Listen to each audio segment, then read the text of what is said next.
Daddy দেখো তো getup setup ঠিক আছে নাকি? আমি যাত্রায় পাঠ করব। কি পাঠ করবে মাই সান? আমি রাজার পাঠ করব ড্যাড। কিছু ডায়লগ শিখিয়ে দাও। ডায়লগ শিখবে মাই সান? আচ্ছা ঠিক আছে, আমি যা যা কই তুমিও তাই তাই কও। আচ্ছা মাই ড্যাড, বলো। রাজ্যের যেদিকে তাকাই চারদিকে শুধু ঘোর অন্ধকার দেখি। রাজের যেদিকে তাকাই চারদিকে শুধু গুড় গন্ধই দেখি। সি সি মাই সান, এটি কি কস তুই? সি সি মাই সান, এগনা কি কস তুই? আরে তোরে দিলাম রাজার পাঠ আর তুই করস নেথরের পাঠ। তরে দিলাম রাজার পাঠ, তুই করস নেথরের পাঠ।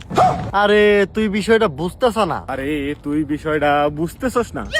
আরে তুই তো আমার মাথাটা নষ্ট করে দিলি, তোরে কিন্তু আমি জুতোতে দিতাম। আরে তুই তো আমার মাথাটাই নষ্ট করে দিলি, তোরে কিন্তু এখন জুতা দিয়ে দিলাম। তুই মন্দিরে যাত্রা পালা।